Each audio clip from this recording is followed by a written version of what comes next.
দর্শক কেমন আছেন আপনারা? আশা করি সবাই ভালো আছেন। আগামী কয়েকটা দিন কেমন থাকবে আবহাওয়া তা নিয়ে আজকের ভিডিওটি আলোচনা করব। তার আগে দেখে নিই কোথায় কোথায় কোন সিস্টেম অবস্থান করছে। বর্তমানে একটি নিম্নচাপ অবস্থান করছে ভারতের মধ্যপ্রদেশ অথবা ছত্তিশগড়ের উপরে। এদিকে বঙ্গোপসাগরে কোনো নিম্নচাপ বা লঘুচাপ না থাকলেও বঙ্গোপসাগরে বর্তমানে প্রায় 40 থেকে 50 কিলোমিটার বেগে দমকা হাওয়া বয়ে যাচ্ছে।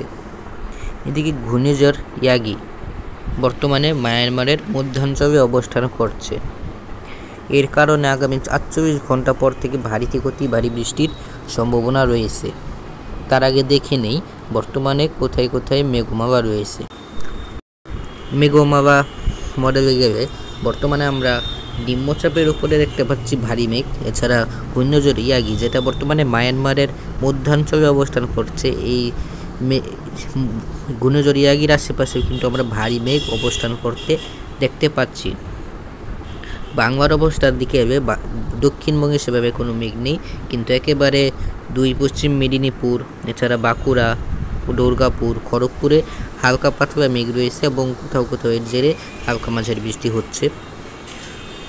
বাকি পুরো দক্ষিণবঙ্গ পরিষ্কার, উত্তরবঙ্গে আকাশ পরিষ্কার এবং মেঘালয়ের দিকে সামান্য বৃষ্টি রয়েছে। আসামের দু একটি জায়গায় হালকা মাঝারি বৃষ্টি বর্তমানে রয়েছে। বাংলাদেশের সিলেট বিভাগের দিকে মেঘ তৈরি হচ্ছে, বিশেষ করে মৌলভীবাজারের দিকে, যার ফলে আজ মৌলভীবাজারে আর কিছুক্ষণের মধ্যে হালকা মাঝারি বৃষ্টির সম্ভাবনা। খুলনা বিভাগের উত্তরাঞ্চলে মোটামুটি একটু ভারী মেঘ অবস্থান করছে, বিশেষ করে যশোর, লোহাগাড়া, সাকিবাপুর। এর ফলে এসব জায়গায় আর কিছুক্ষণের মধ্যে আর 1 থেকে 2 ঘন্টার মধ্যে হালকা থেকে মাঝারি বৃষ্টির সম্ভাবনা। এবং যখন আমি হয়তো ভিডিওটি আপলোড করছি তখন হয়তো আপনারা যখন দেখছেন তখন হয়তো বা এখানে বৃষ্টি হয়ে আকাশ পরিষ্কার হয়ে যেতে পারে। বরিশাল বিভাগে হালকা পাতলা মেঘ রয়েছে, এর ফলে কোথাও সেভাবে উল্লেখযোগ্যভাবে বৃষ্টি নেই, বড়জোর হালকা বৃষ্টি রয়েছে। চট্টগ্রামে একেবারে চাকারিয়া এসব জায়গায় আশেপাশের এলাকাগুলোতে মূলত আকাশ মেঘলাই রয়েছে, কিন্তু কোথাও কোথাও হালকা বৃষ্টি এবং 2-1 জায়গায় একটু মাঝারি বৃষ্টির লক্ষ্য করা যাচ্ছে। চট্টগ্রাম বিভাগে আগামীকাল থেকে মেঘাচ্ছন্নতার পরিমাণ আরও বাড়ার সম্ভাবনা রয়েছে ঘূর্ণিঝড় ইয়াগির কারণে। ত্রিপুরার আকাশও বর্তমানে মোটামুটি পরিষ্কার রয়েছে। এদিকে চলে আসি বর্তমানে মেঘমালার ফলে কোথায় কোথায় বৃষ্টি হচ্ছে। যেটা দেখলাম বর্তমানে নিম্নচাপটি ভারতের ছত্তিশগড়ের উপরে অবস্থান করছে, যার ফলে সেখানে ভারী থেকে অতি ভারী বৃষ্টি রয়েছে এবং ঘূর্ণিঝড় ইয়াগির দিকেও আমরা বর্তমানে ভারী থেকে অতি ভারী মেঘ এবং তার ফলে ভারী বৃষ্টি দেখতে পাচ্ছি। এদিকে আমরা চট্টগ্রাম বিভাগের যেসব এলাকায় মেঘ দেখতে পাবাম সেসব এলাকায় হালকা বৃষ্টি এবং 2-1 জায়গায় মাঝারি বৃষ্টি রয়েছে। আজ রাতে 8টার পরে সিলেট বিভাগে হালকা বৃষ্টি রয়েছে, কিন্তু 2-1 জায়গায় মাঝারি ধরনের বৃষ্টি হতে পারে।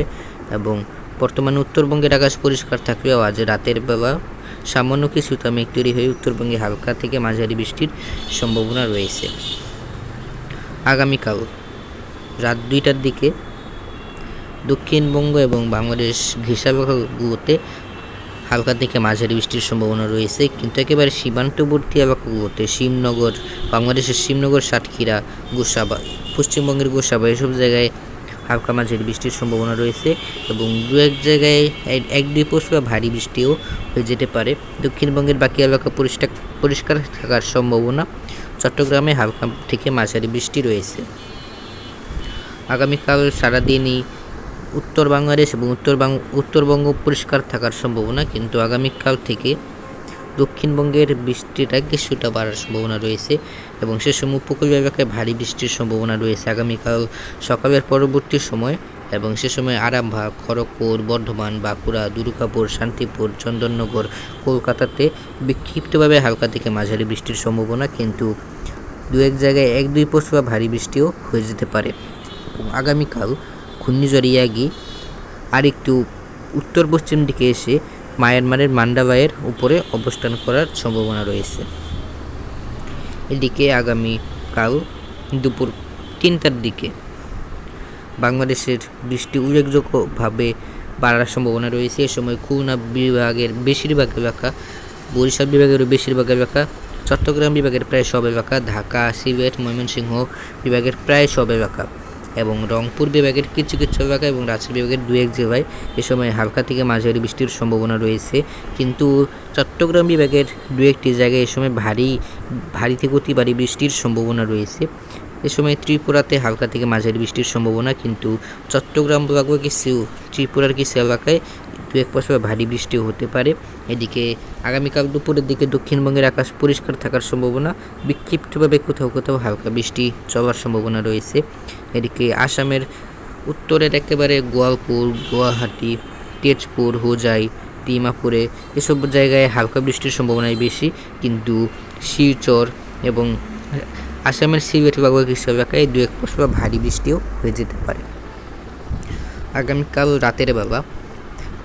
রাতের বেলা পুরো বাংলা থেকে বৃষ্টিটা কমে যাওয়ার সম্ভাবনা রয়েছে এবং আগামী পরশুদিন বৃহস্পতিবার ভোরের দিকে ভারী থেকে অতি ভারী বৃষ্টি শুরু হয়ে যাওয়ার সম্ভাবনা রয়েছে। দক্ষিণবঙ্গের সব জায়গাতেই ভারী থেকে অতি ভারী বৃষ্টি শুরু হয়ে যাওয়ার সম্ভাবনা।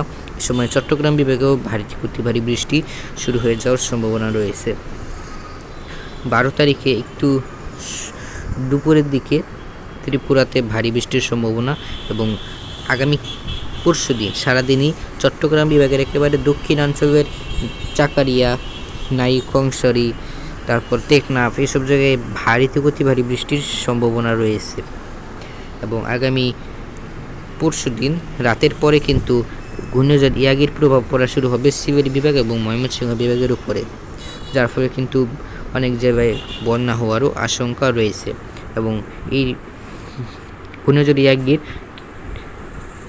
ক্রমশ উত্তর পশ্চিম দিকে এগোনোর পর সিলেট বিভাগে আসার পর এটা ক্রমশ পশ্চিম দিকে এগিয়ে ময়মনসিংহ বিভাগের উপর দিয়ে যাওয়ার সম্ভাবনা রয়েছে, যে কারণে কিন্তু ময়মনসিংহ বিভাগেও খুব ভারী বৃষ্টির সম্ভাবনা রয়েছে।